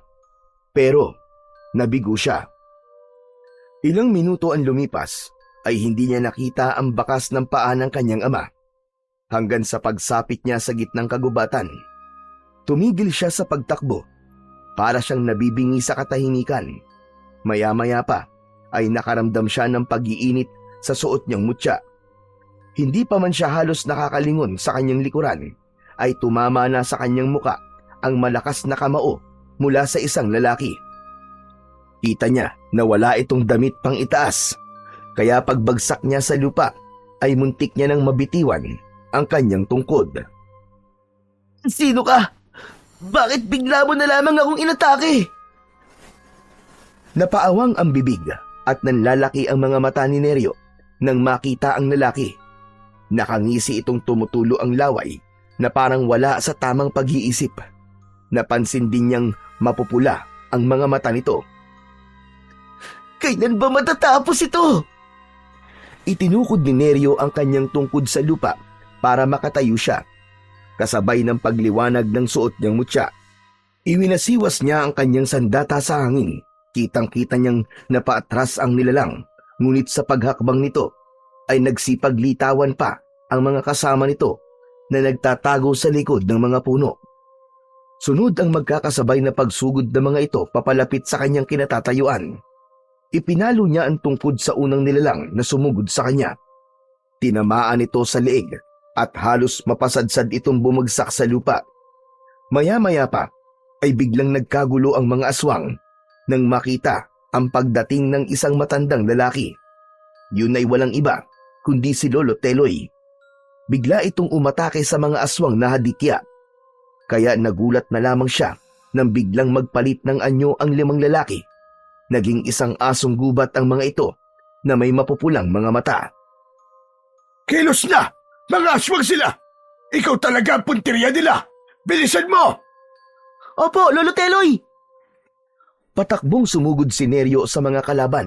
Bawat pagpalo niya ng tungkod ay tinatamaan ng mga ito sa ulo. Bumagsak ang mga asong gubat sa lupa. Habang umaangil, sa kanya nilapitan at tutumbukin ng kanyang tungkod sa leeg. Para itong mga papel na unti-unting nilulusaw ng apoy. Ang natira naman ay tumakbo papalayo sa kanila, pero binato niya ito ng kanyang sandata at tinamaan ito sa likod. Bumagsak ito ng pasadsad sa damuhan at tulad sa mga nauna ay nasunog na rin ito. Mabilis na lumapit sa kanyang kinatatayuan si Lolo Teloy. Baka sa mukha nito ang matinding pag-aalala. Ayos ka lang ba, Neryo? Mukhang kanina ka pang inatake ng mga aswang na yun, ah. Ayos na po ako, Lolo Teloy. Nabigla lang po ako sa pagdating nyo. Bakit pa kayo sumunod dito? Dahil ito talaga ang gagawin ko, Neryo. Magmula nang mabaliw ang aking anak, ito na ang ginagawa ko tuwing sumasapit ang gabi. Dahil alam kong may kinalaman ng hadikya sa nangyari sa anak ko. Lalo na ngayon na naiuwi ko na ang aking anak. Nasa bahay ko na si Belinda. Saan ka mapupunta ngayon? At kahit gabi na nasa gubat ka pa. Ang totoo, hinahanap ko po ang aking ama. Kapag hindi ko po naabutan si tatay, baka mapatay niya po si Pestor. Ano ka mo? Baka makasalubong nila ang pinuno ng mga halimaw. Mas delikado. Sino nga ba ang ama mo? Ang pangalan po niya ay Lupin. Kumunot ang noo ni Lolo Teloy dahil sa narinig nito mula kay Neryo. Bakas sa mga mata ng matanda ang pagtataka habang nakatingin ito sa mukha niya na parang inaalala kung sino si Lupin. Pero wala akong kilalang Lupin. Mukhang hindi kayo taga rito. Taga rito po kami sa kagubatan. Ang totoo nga po isa pong hari ang aking ama. Hari, na kung bata ka, hindi ka naman nalilipasan ng gutom siguruhan eh. Bakit kung ano-ano ang mga pinagsasasabi mo? Bakit po? Mukha po bang hindi ako nagsasabi ng totoo?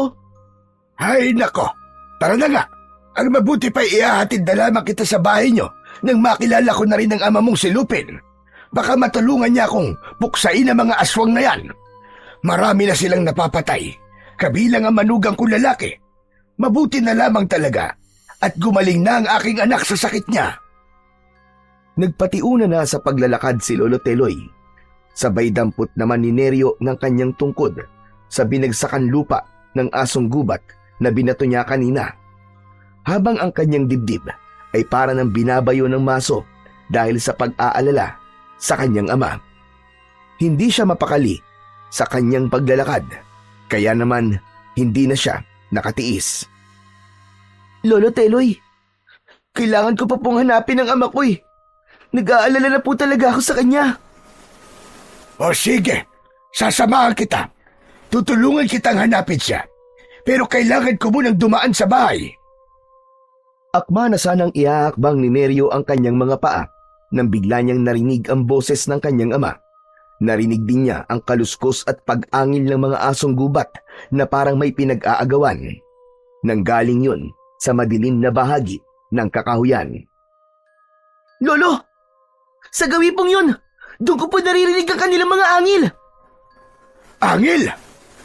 Hindi na hinintay ni Neryo ang iba pang sasabihin ni Lolo Teloy. Mabilis siyang tumakbo sa pinagmumulan ng ingay. Bumundol ang kaba sa kanyang dibdib. Ngunit nabigla sila sa nadatnang eksena.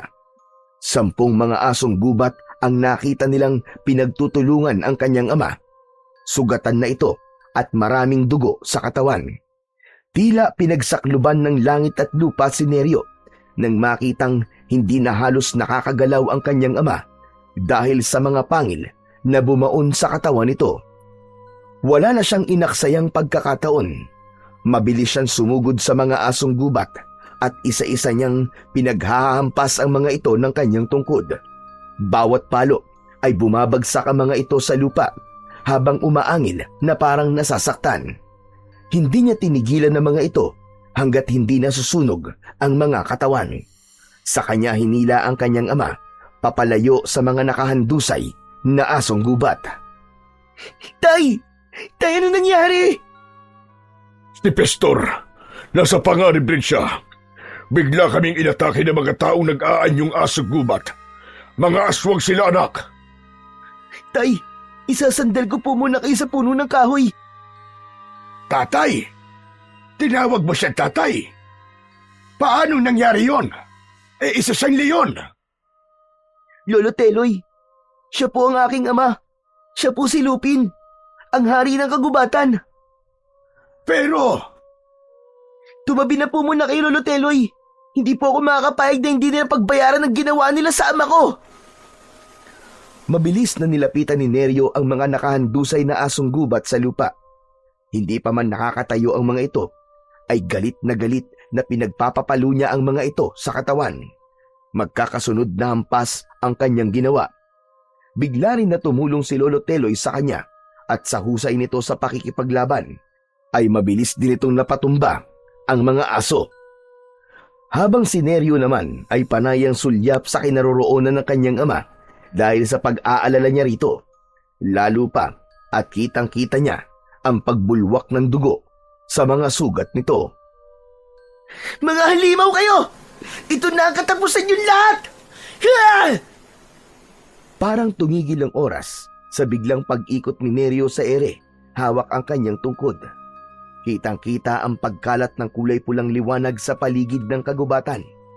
Mula sa kanyang sandata ay ubod lakas niyang ipinalo ito sa 2 asong gubat na tumatakbong pasugod sa kanya. Sa lakas ng epekto ng palo niya at pagbaon ng tinik sa katawan ng mga ito, ay halos maputol ang katawan ng asong gubat ng ito ay bumagsak sa lupa. Maging si Lolo Teloy ay hindi makapaniwala sa nakitang lakas ng tungkod at mutya ni Neryo. Parang mga kandila ang mga asong gubat nang matunaw ang mga ito at naglaho sa damuhan. Naging isang tubig ang katawan na may usok pang naiiwan. Sa kanya nilapitan ang kanyang ama, nahabol ang hininga habang nakasandal sa puno. Tay, wag niyo po akong iiwan. Huwag kang mamamatay, nakikiusap po ako. Tinakluban ni Neryo ng kanyang palad ang mga sugat sa katawan ng kanyang ama para pigilan ang pag-agos ng dugo nito. Narinig din niya ang pagpunit ng matanda sa suot nitong damit at mabilis na itinali yun sa katawan ng kanyang ama. Mapipigilan ng tela ang pagbulwak ng dugo sa mga sugat niya. Pero kailangan siyang madala sa bahay para malagyan ng gamot ang mga sugat niya. Masama ang epekto ng laway ng isang aswang sa katawan ng leon. Kaya Neryo, tulungan mo kung maisampa siya sa likod ko. Kailangan nating magmadali. Opo, Lolo. Si Pestor, iniligtas niya ako. Natuklasan kong hindi siya totoong asong gubat. Huwag na po muna kayo magsalita. Nakikiusap po ako. Nang maisampa na niya ang kanyang ama sa likod ng matanda, ay mabilis na tumakbo ang mga ito papunta sa bahay ni Lolo Teloy. Si Neryo naman ay nakaalalay sa likod ng kanyang ama dahil mabigat ito. Kitang-kita niya ang pagpatak ng dugo sa lupa, kaya mas lalo siyang nag-alala. Panay din ang linga niya sa paligid ng kanilang tinatahak na daan dahil nagbabaka sakali siyang makikita si Pestor. Pero ang mga kasama na lamang ng mga ito ang nakita niya. Nakahandusay yun sa lupa habang wala na ang lamang loob, kaya naisip niyang baka napahamak na rin si Pestor. Anak, si Pestor, kailangan mo siyang mahanap at wag na wag mo siyang sasaktan. Alam ko na kung bakit siya nagagalit sa akin. Huwag na po muna kayo magsalita, Tay. Mamaya ko na lamang po siya hanapin. Kailangan na muna niyong magamot. Ilang oras din ang itinakbo nila. Marating lang ang bahay ng matanda. Ngunit di bakas ni Pestor ay wala nang nakita sa daan si Neryo. Mas lalo siyang nataranta nang makita niyang lumaylay na ang ulo ng kanyang ama.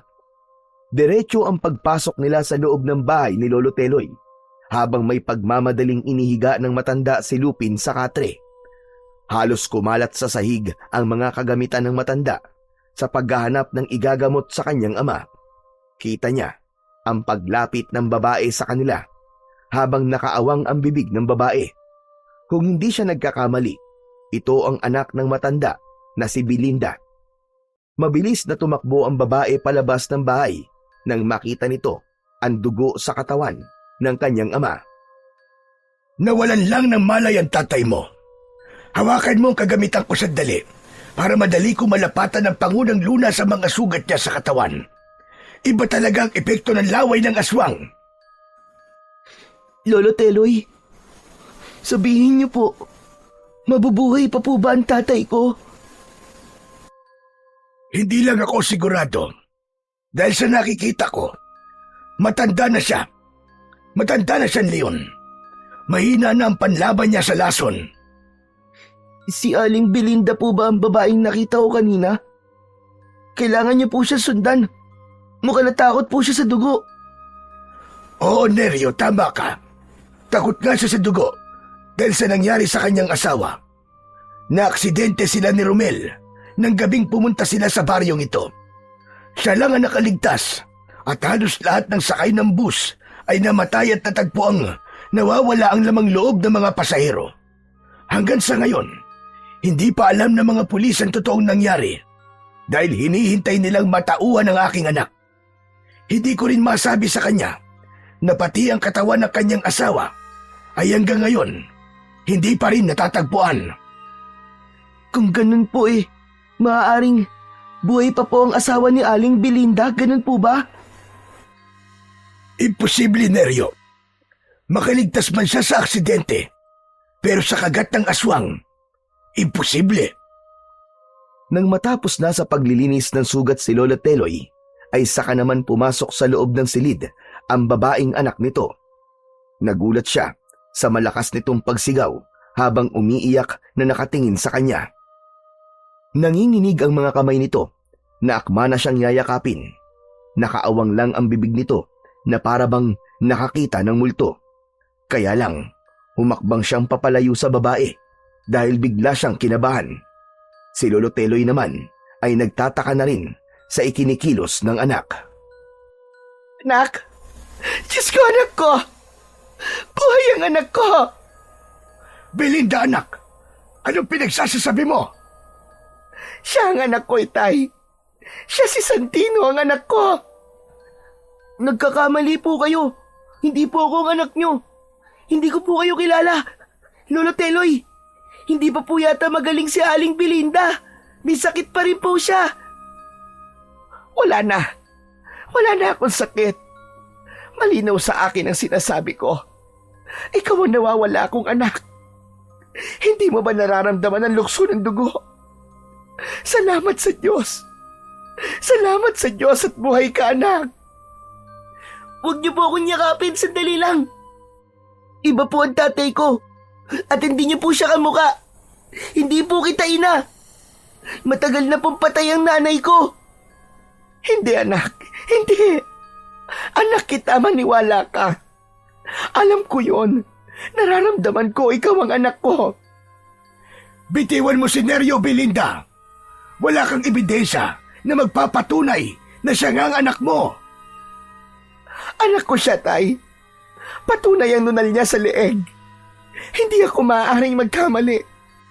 Anggol pa lamang siya nang magpasya kami ni Romel na umuwi sa lugar natin. At ang leon na nakahiga sa katre niyo, Tay, siya ang dahilan kung bakit kami na-aksidente. Malinaw na sa akin ang lahat. Naalala ko na siya.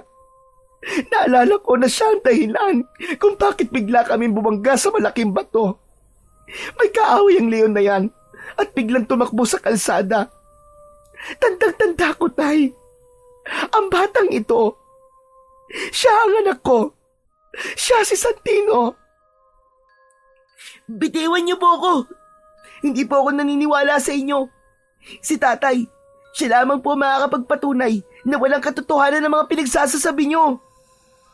Tuluyan na ngang napalugmok sa sahig na gawa sa kawayan si Aling Belinda habang habol ang sariling hininga dahil sa labis na pag-iyak. Kitang-kita niya ang awa sa mga mata ni Lolo Teloy nang yakapin nito ang anak. Habang si Neryo naman ay naguguluhan sa mga nangyayari. Panay ang sulyap niya sa nakahiga niyang ama. Nalilito siya kaya hindi niya namamalayang tumutulo na pala ang kanyang mga luha. Habang nakatingin siya sa humahagulgul na iyak na si Aling Belinda, hindi niya maipaliwanag ang sakit na nararamdaman niya habang nakikitang umiiyak ang babae. Parang pinipiga ang puso niya ng mga oras na yon. Panay ang tawag nito sa pangalan ng anak. Huminahon ka na muna, anak. Pasensya ka na. Hindi ko talaga alam na may anak kayo ni Romel. 9 na taon, Tay. Ganon katagal ako nawala sa tamang pag-iisip dahil hindi ko kinaya ang mga nangyari. Tandang-tanda ko ang itsura ng leon na yan. Dahil pumasok pa siya sa loob ng bus. Tinangay niya ang aking anak habang nakabalot sa kanya ang lampin na pag-aari ni nanay. Tay, maniwala kayo. Anak ko ang batang yan. Ako ang ina niya. Nararamdaman ko yun. Alam ko na siya ang aking anak. Pero mahirap para kay Neryo ang tanggapin ang mga sinasabi mo. Hindi siya ordinaryong bata na lumaki sa magandang kapaligiran. Ang kilos niya ay parang sa leon na. Hintayin nating magising ang kanyang ama na si Lupin. Sana nga ay magising pa siya. Dahil sa oras na malaman kong pinatay niya ang anak ko, ako mismo ang papatay sa kanya. Hindi makapagsalita si Neryo Naupo na lamang siya sa tabi ng kanyang ama. Umaasa siyang magsasabi ng totoo ang kanyang ama. Alam niyang sasabihin na ng kanyang ama ang buong katotohanan kanina bago pa lumitaw ang mga aswang. Halos hindi siya nakahinga at hindi inalis ang tingin kay Aling Belinda. Hawak pa rin ito ang sariling dibdib habang umiiyak. Nararamdaman niya ang paghihirap ng kalooban nito. Maging ang sakit ng pinagdaanan nito sa nangyaring aksidente dahil patunay ang malalaking peklat nito sa katawan. Hindi niya alam ang gagawin kung sakaling malantad sa kanya ang katotohanang ina nga niya, si Aling Belinda. Matyagang nagbantay si Neryo sa tabi ng kanyang ama hanggang sa gumalaw si Lupin sa pagkakahiga nito. Napaunat sa pagkakaupo si Neryo at naluluwang nahawakan ang malamig na paa ng kanyang ama. Tay? Anak, nasan tayo? Tay, nasa bahay po tayo ni Lolo Teloy. Kailangan na nating umalis. Bilisan mo, anak. Tay, sandali lang. Sariwa pa po mga sugat niyo sa katawan. Saka bakit po tayo aalis? Natatakot po ba kayong malaman ko ang buong katotohanan? Neryo, anak. Tay, huli na po kayo. Alam ko na po ang totoo. Nandito rin po ang anak ni Lolo Teloy na si Aling Belinda. Galit na galit po siya sa inyo dahil kayo raw po ang dahilan kung bakit nasira ang pamilya niya. Nabaliw po si Aling Belinda dahil sa ginawa niyo. Kayo daw po may kasalanan. Wala akong kasalanan, anak. Walang may gusto sa nangyari. Nasa gitna ako ng laban sa pagitan ng mga aswang na hadikya. Balak nilang atakihin ang bus na sinasakyan nila. Pinigilan ko lang sila, anak. Alam ni Bathala kung ano ang ginawa ko. Inililigtas ko lamang sila sa kamay ng mga aswang. Mag-isa lang ako kontra sa 20 mga halimaw. Nilabanan ko sila. Ang buong akala ko ay patay na ang nanay mo. Kaya kita kinuha sa kanyang kadungan. Ang pagkakamali ko lamang ay nawalan ako ng lakas ng loob para sabihin sa iyo ang buong katotohanan. Tay! Tay, bakit? Bakit niyo po ako pinaniwalang kayo ang tatay ko? Patawarin mo ko, anak. Iniisip ko na kung aalagaan kita, ay makakabawi na ako sa mga buhay na hindi ko nailigtas. Mahal na mahal kita, anak, at alam mo yan. Ito lang ang alam kong sa tingin ko ay tama. Hindi naman kita ipagkakait sa kanila. Malaya ka na, anak, na pumili kung sino ang sasamahan mo. Sa tingin niyo po ba ganun lang kadali yun? Ang hirap, tay. Kayo ang tatay ko at kailangan ko mamili sa inyong dalawa. Hindi ko po kaya, hindi ko magagawa. Masakit din ito sa akin, anak. Dahil minahal kita at itinuring kita parang isang tunay na anak. Kahit na punong-puno ako ng kasinungalingan sa iyo. Pero yun ang alam kong tama. At yun ang kailangan. Anak, sila ang dapat mong makasama. Sila ang totoo mong kadugo. Bumangon ng dahan-dahan ang kanyang ama. Sakto naman ang pagpasok sa silid ni Lolo Teloy at Aling Belinda na narinig ang mga sinabi ni Neryo. Si Neryo lamang ang naririnig nilang nagsasalita. Pero sapat na para malaman nilang alam na ni Neryo ang buong katotohanan. Nay! Diyos ko! Salamat sa Diyos! Ibinalik niyo ang anak ko! Nay! Kayo raw po ang nanay ko! Oo, anak! Ako nga ang iyong ina! Anak ko! Mahigpit silang nagyakap na mag-ina. Napaluhod sa sahig si Lolo Teloy sa labis na kasiyahan, habang si Lupin ay tahimik na napaluwa sa isang tabi. Kitang-kita sa mga mata nito ang nararamdamang sakit habang nakikita ang pagyakap ni Neryo sa babae. Maraming salamat sa pagkakaligtas mo sa anak ko. Pero hindi ko alam kung kailan kita mapapatawad. Nay, wala pong kasalanan si tatay. Aksidente po yun. Paano mong nasabi, anak? Ikinuwento ni Neryo ang buong katotohanan sa kanyang ina. At sa sobrang tuwa nito, ay nayakap nito ang kanyang ama na si Lupin. Kahit medyo nasasaktan pa ito dahil sa sugat sa katawan, bigla namang nagsalita si Lolo Teloy para mas maintindihan ni Aling Belinda kung bakit nalaman ni Neryo ang buong katotohanan. Dahil sa tagal na nilang magkasama ni Lupin, Belinda, naiintindihan na ni Neryo kung ano ang sinasabi ng leon. Kahit siya lamang ang nakakarinig sa boses ng leon. At kaya natin naiintindihan ang mga sinasabi ni Neryo ay dahil naman sa epekto ng kapangyarihang taglay ng mutya ng batong buhay. Napasulyap si Neryo sa gawin ni Lupin nang bigla itong magsalita at bumaba sa katre habang nakatingin sa mga mata ni Neryo. Kahit paika-ika ito sa paglalakad, ay sinikap pa nitong lumapit sa may pintuan at kinausap ang anak. Neryo, anak, kailangan nating mahanap si Pestor. Bakit, Tay? Pagkatapos niya kayong saktan? Bakit, apo ko? Anong sinasabi ni Lupin sa'yo? Hahanapin daw po namin si Pestor na muntik nang pumatay sa aming dalawang mag-ama. Abay, bakit daw? Anak, kailangan malaman ng nanay mo na buhay pa ang asawa niya.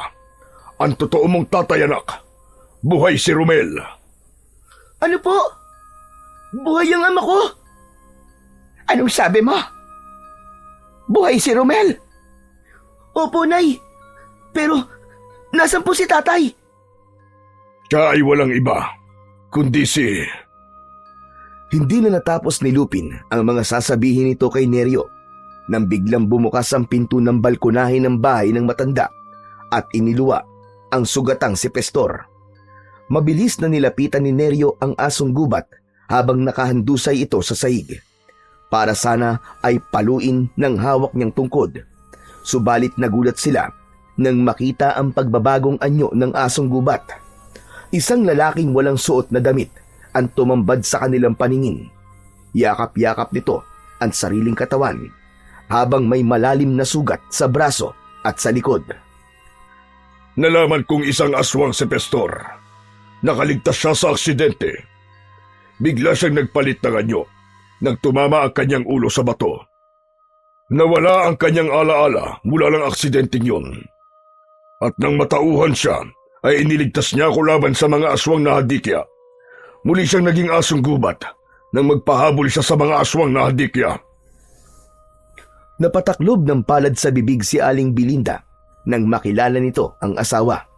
Binalutan ito ng kumot sa katawan at niyakap ng mahigpit ni Aling Belinda si Pestor. Hindi naman makapaniwala si Neryo na sa isang iglap ay mabubuo na ang kanyang pamilya. Nagkaroon siya bigla ng nanay at tatay. Kaya lang, may kirot sa isang bahagi ng puso niya. Mapapawalay naman siya sa kanyang ama na una niyang nakasama. Ginamot ang sugat ni Pestor at hindi rin ito makapaniwala sa nangyari. Nalaman nilang kaya hindi nagpalit sa pagiging tao si Pestor dahil nanatili na lamang sa alaala niya ang pagiging isang asong gubat. Kaya naman, nang bumalik ang alaala nito, ay saka lang ito naging tao. Naaalala rin niya ang mga pinagagagawa niya kay Neryo at sobra nitong pinagsisihan at tumingi siya ng tawad sa kanyang anak. Naiintindihan ko po, Tay.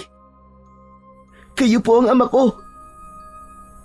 Kung ganon, ay nahawa ng pagiging aswang si Pestor. Ikaw man si Pestor o Romel, masaya akong nabuo na ang pamilya natin. Wala akong sasabihin sa mga pulis tungkol sa totoong nangyari. Tutale, naubos na naman ninyo mga aswang sa baryong ito. Yun na rin ang magsisilbing katahimikan sa lugar na ito. Gagamutin kita, Romel, ay Pestor, para matanggal na ang hawa ng pagiging aswang mo. Ang mahalaga ay hindi ka pa naman yata nakakatikim ng karne ng tao.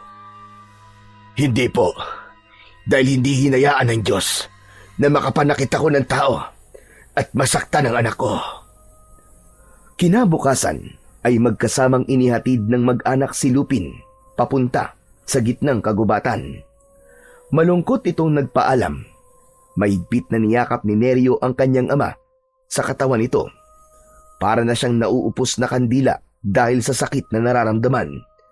Hindi niya kayang magkalayo silang dalawa ng kanyang ama. Tay, Sige na anak. Lagi mo lang tatandaan na mahal kita. Paalam anak. tay, wag niyo po akong iiwan. Maraming salamat sa pagpapalaki mo sa anak ko, Lupin. Pwede bang huwag ka na lamang umalis?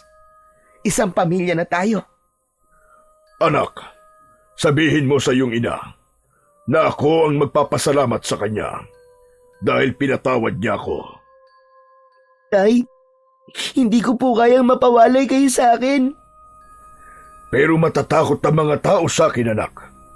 Baka saktan lang nila ako dito at dalhin sa kulungan ng mga hayop. Nay, tay, ang sabi po ni Ama, baka daw po saktan siya ng mga tao kung mananatili siya dito sa atin. Kung yun lamang ang inaalala mo, kaibigan, kami ang sasama sa'yo. Tutal, sanay na rin naman ako mabuhay sa gubat. Ako naman pabor sa akin kung sa gubat na tayo titira. Dahil malapit sa halamang gamot, madali kitang magagamot, Pestor. Ako naman po, kung saan sasaya ang pamilya ko, doon din ako. Tay, narinig po ninyo? Sasama daw po kaming lahat sa bahay natin, tay. Magkakasama-sama na po tayo nila nanay at tatay doon po sa bahay natin sa gitnang gubat. At hindi lang yon, may bonus pa kayong mabait na lolo. Nagtawanan ang mag-anak. Masaya silang sumama sa tirahan ni Lupin. Nagtayo sila ng maliit na dampa sa gubat at namuhay ng tahimik. Pabor din yun habang ginagamot ang hawa ng pagkaaswang ni Pestor. Tuwang-tuwa si Neryo sa pagkakaroon niya ng dalawang ama. Maririnig ang kanyang mga sigaw habang palipat-lipat sa talimbaging na nakalaylay sa puno habang inaalalayan siya ng kanyang amang leon. Sa kasalukuyan ay nag-aaral na si Neryo sa mababang paaralan ng baryo. Walang nakakaalam sa lihim ng batang pinalaki ng hari ng kagubatan. Hanggang ngayon ay suot pa rin ni Neryo ang mutya ng batong buhay. Wala na siyang mahihiling pa sa Diyos dahil ipinagkaloob na sa kanya ang kakaibang uri ng pagmamahal ng kanyang pamilya. At ito ang kwento at pakikipagsapalaran ng isang batang namuhay ng kakaiba sa piling ng isang makapangyarihang hayop sa gitna ng gubat na isang leon na siyang hari ng kagubatan. At masayang naibalik sa kanyang tunay na mga magulang at sila ay nabuhay ng masaya, payapa at may pagmamahal sa isa't isa.